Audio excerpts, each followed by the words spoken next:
Hello guys. तो मैं आज आपको लैटिस और क्रिस्टल में डिफरेंस बताऊंगा। देखिए, जो लैटिस जो होता है ना, वो एक तरह से पोजीशन होती है किसी भी मतलब जब हम कोई क्रिस्टल का क्रिस्टल बनाते हैं तो लैटिस जो होता है सिर्फ एक उसकी पोजीशंस बताता है कि हमारे एटम्स जो हैं वो किस तरह से अरेंज होंगे।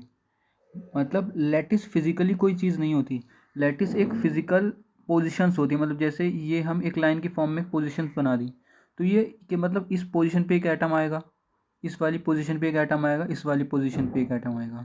तो लैटिस जो होता है एक्चुअल में पोजीशन होती है किसी भी चीज़ की। तो इसलिए लैटिस की जो डेफिनेशन है वो अगर हम एग्जैक्ट डेफिनेशन देखें तो ट्रांसलेशनली पीरियोडिक अरेंजमेंट ऑफ पॉइंट्स, और वो भी वो पॉइंट्स होते हैं जो कि फिजिकली प्रेजेंट नहीं होते। मतलब ये एक तरह से ये एक एजम्पशंस है, मतलब जहाँ पर हम अपना एटम्स को या फिर किसी भी मोटिव को रखते हैं।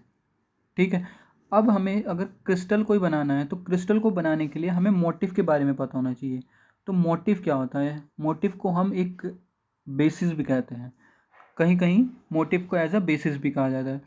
तो मोटिव क्या कहलाता है? एन एटम और a group of atom associated with each lattice point. मतलब ये एटम हो सकता है या फिर ग्रुप ऑफ एटम हो सकते हैं या इवन कोई प्रॉपर्टी भी हो सकती है जो कि उस लैटिस पॉइंट से एसोसिएट हो।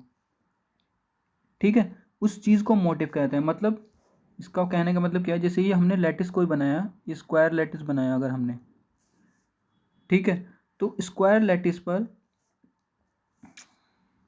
अगर ये कोई स्फेरिकल एटम्स रखे हुए हैं चार, तो ये एक तरह से इन पोजीशंस को बता रहा है, और ये जो स्फेरिकल चीज़ रखी गई है इसको मोटिव कहा गया है। मतलब कहने का मतलब ये है कि क्या चीज़ रिपीट हो रही है, रिपीट और कैसे रिपीट हो रही है। तो इसी वजह से लैटिस को हम ये कहते हैं हाउ टू रिपीट, मतलब कैसे रिपीट करना है। और मोटिव क्या होता है? व्हाट टू रिपीट, मतलब किस चीज़ को रिपीट करना है और किस तरीके से रिपीट करना है वो हमें लैटिस बताता है, और किस चीज़ को रिपीट करना है वो हमारा कहलाता है मोटिव। और जब लैटिस प्लस मोटिव दोनों कंबाइन हो जाते हैं तो उस चीज़ को हम कहते हैं क्रिस्टल। ठीक है, तो क्रिस्टल की डेफिनेशन क्या हो गई? ट्रांसलेशनली पीरियडिक अरेंजमेंट ऑफ मोटिव्स। देखिए, पीरियडिक अरेंजमेंट ऑफ मोटिव्स। तो देखिए लैटिस, जैसे अब मैं एक बार और बता देता हूँ। जैसे ये कोई लैटिस हो गया जो हमने एक ट्राइंगल की फॉर्म में एक लैटिस बनाया। अब हमने इसके ऊपर कोई एक मोटिव रखना है जो कि इस शेप का है, कोई एक्स शेप का मोटिव है। तो जो हमारा क्रिस्टल बनेगा वो कैसा बनेगा? एक यहाँ पर क्रिस्टल रख दिया, एक यहाँ पर और यहाँ पर। तो देखिए, इससे हमें पता चल रहा है कि हमें अपने पार्टिकल को कहाँ रखना है।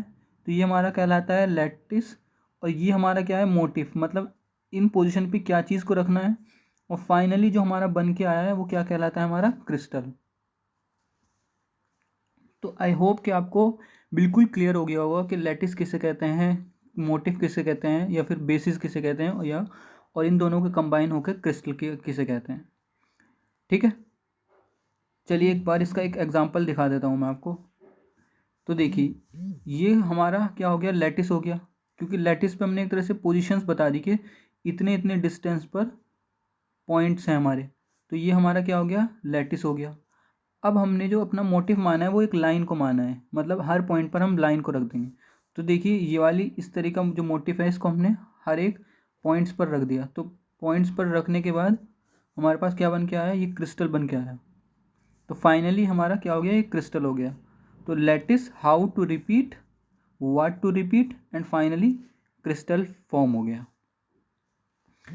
और एग्जांपल देखते हैं इस चीज़ का। अब एक चीज़ और आपको बता देता हूँ मैं। देखिए, एक सिंपल वन लाइन में हमने लैटिस को अरेंज किया है तो इसे वन डायमेंशनल लैटिस कहा जाता है। अगर हमने 2D की फॉर्म में इसे अरेंज किया है एक्स और वाई, तो फिर ये हमारा क्या कहलाता है? 2D lattice. तो यहाँ पर जो है हमारा ये एग्जाम्पल है 2D लैटिस का। देखिए, लैटिस को हमने कैसे करा है? ये पॉइंट्स बना दिए, पॉइंट्स मतलब कहाँ कहाँ में रिपीट करना है, और इसमें हमने मोटिव ले लिया है कि ये किस शेप का, इस शेप का। तो हमारा अब क्रिस्टल किस तरह का बनेगा? हर एक पॉइंट पर हम इस तरह का ये रख देंगे। तो जब ये सारे में रख देंगे हम ऐसे ही कर कर, तो हमारा फाइनली ये क्या बन जाएगा? क्रिस्टल बन जाएगा। ठीक है। तो आई होप कि आपको बिल्कुल क्लियर हो गया होगा कि लैटिस और मोटिफ में लैटिस और क्रिस्टल में क्या डिफरेंस होता है। तो अगर अभी भी कोई डाउट हो तो कमेंट बॉक्स में ज़रूर बताना।